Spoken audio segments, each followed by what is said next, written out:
Hi guys, this is Tim and this is my review of the Glock Field Knife. I will first talk about the specs of this knife and then about my personal experience.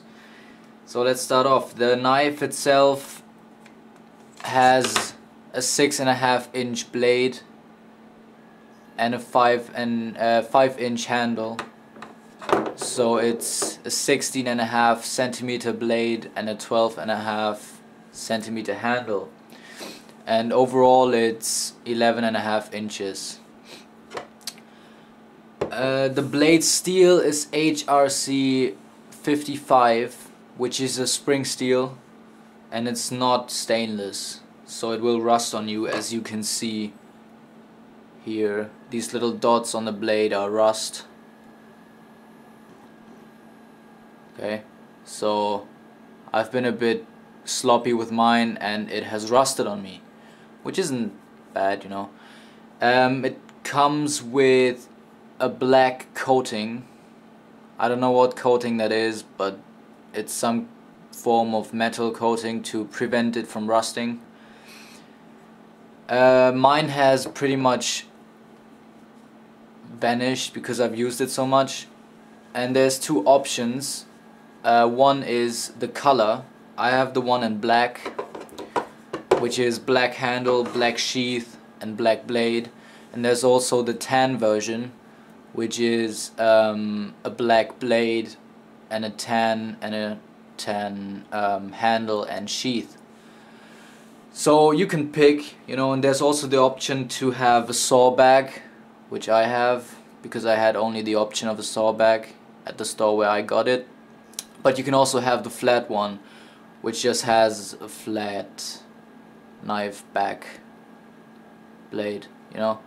And well, the saw doesn't really do anything, you know. It hurts if you touch it, but it won't saw any wood because it's thick. You know, a saw has to be very thin to bite the wood. Right, it comes with a plastic sheath. It looks like this. It's plastic, it's not Kydex, so some would say it's not high quality, but it's very sturdy, you know, you can bend it, it won't break on you. It has a drainage hole in the end for water to come out, and this is really cool. You have the option to actually open this loop up by pushing it out, so either way, left or right, up and down on the camera, push it out and then you can put it on your belt without, you know, stripping all the gear off that you have on your belt, or just, you know, stripping the belt off, which is great.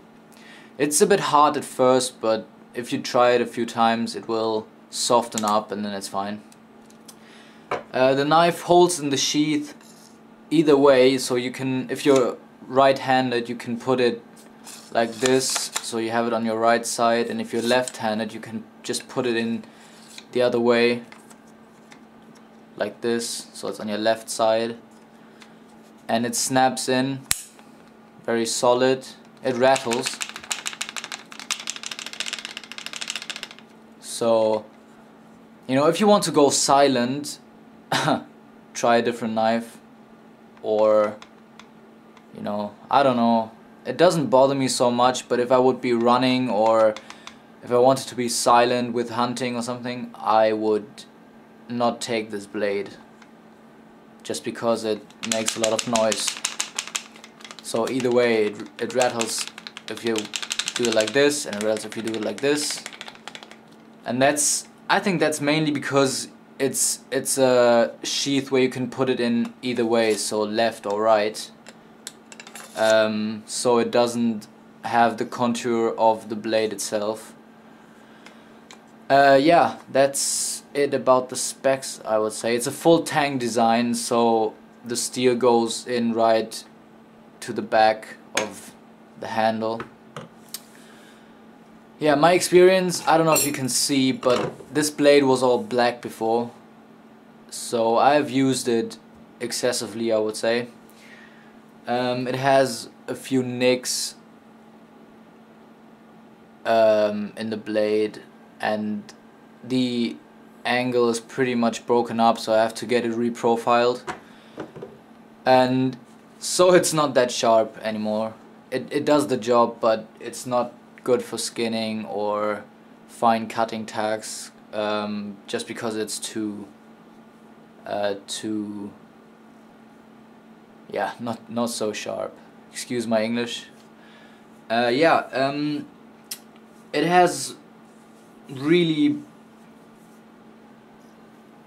done some work, you know. I have betoned through massive wood, I have cracked open crates, I have smashed through ice, I have cut and slashed almost everything you can put in front of it. I've even pierced metal with it.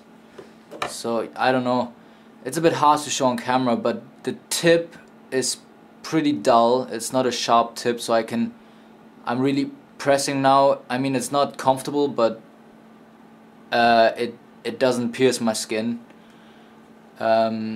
which makes it a very sturdy tip, but not a sharp one, obviously. So you can't really break the tip or break the knife because it's very solid. But if you want some piercing capabilities without putting enormous pressure on the blade, try a different knife. The category I would put this knife in is definitely survival knife. It's lightweight. It's only 200 grams approximately. So chopping is, well, I would say it's not the best chopper in the world, just because it is very balanced. So the balance is, I think it's a bit heavy handle, right? But it's almost at the finger guard, which makes it a very fast knife in the hand, but you can't really chop with it. You can chop small branches, but you would prefer to use a stick to hammer on the end to get some power behind it. But it won't fail, that's what I can say. I mean, you can take it in the water with you. You have a plastic sheath. You can, you know, you can take it everywhere. You can put it on your belt, and it even has a leg loop where you can put a lanyard through and attach it to your leg.